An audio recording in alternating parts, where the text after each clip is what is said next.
पुराना नियम उत्पत्ति की पुस्तक 10वां अध्याय पहले वचन से आखिरी वचन तक हम सुनेंगे।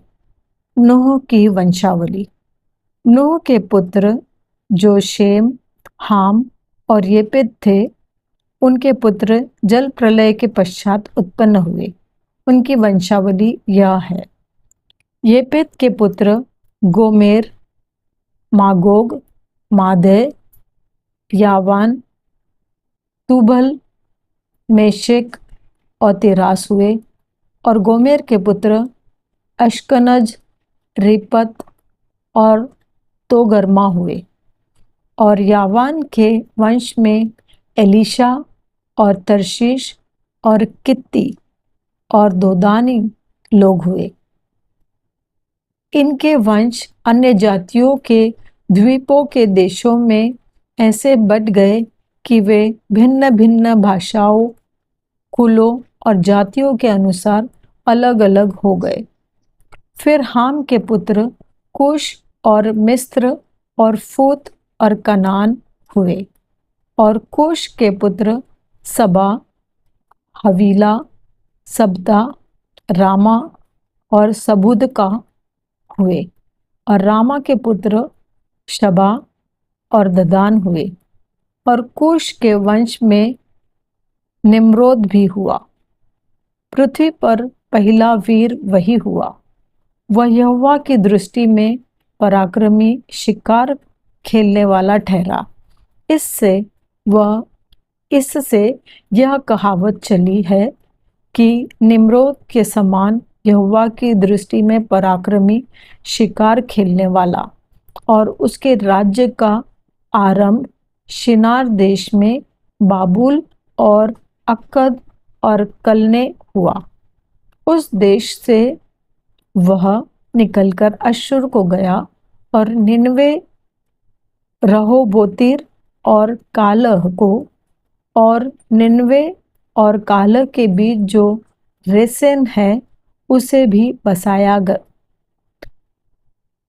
बड़ा नगर यही है। और मिस्र के वंश में लूदी, अनामी, लुहाबी, नप्तूही और पत्रुसी, कसलुही और कप्तोरी लोग हुए।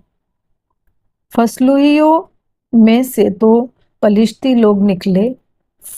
फिर कनान के वंश में उसका ज्येष्ठ सिदोन, तब हित्त और यबूसी, एमोरी, गिर्गाशी, हिव्वी, अर्की, सीनी, अरवदी, समारी और हमाती लोग भी हुए। फिर कनानियों के पुत्र भी फैल गए। और कनानियों का सिवाना सिदोम से लेकर गरार के मार्ग से होकर अज्जा तक, और फिर सदोम और अमोरा और अदमा और सबोयिम के मार्ग से होकर लाशा तक हुआ। हाम के वंश में ये ही हुए। और ये भिन्न भिन्न कुलों, भाषाओं, देशों और जातियों के अनुसार अलग अलग हो गए। फिर शेम, जो सब एबेर वंशियों का मूल पुरुष हुआ और जो येपेत का ज्येष्ठ भाई था, उसके भी पुत्र उत्पन्न हुए। शेम के पुत्र एलाम, अश्शूर, अर्पक्षद, लूद और अराम हुए। और आराम के पुत्र ऊस, हूल, गेतेर और मश हुए। और अर्पक्षद ने शेलह को, और शेलह ने एबेर को जन्म दिया। और एबेर के 2 पुत्र उत्पन्न हुए।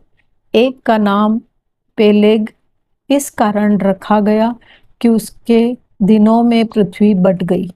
और उसके भाई का नाम योक्तान है। और योक्तान ने अल्मोदाद, शेलेप, मारवेत, येरह, यदोरवाम, उजाल, दिक्ला, ओबाल, अबीमाएल, शबा, ओपीर, हबीला और योआब को जन्म दिया। ये ही सब योक्तान के पुत्र हुए। इनके रहने का स्थान मेषा से लेकर सपारा, जो पूर्व में एक पहाड़ है, उसके मार्ग तक हुआ।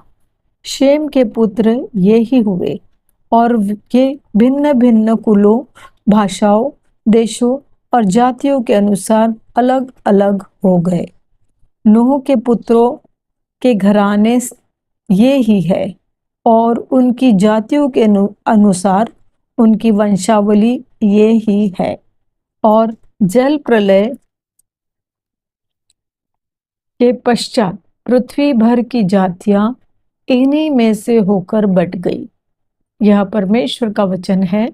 परमेश्वर का धन्यवाद हो।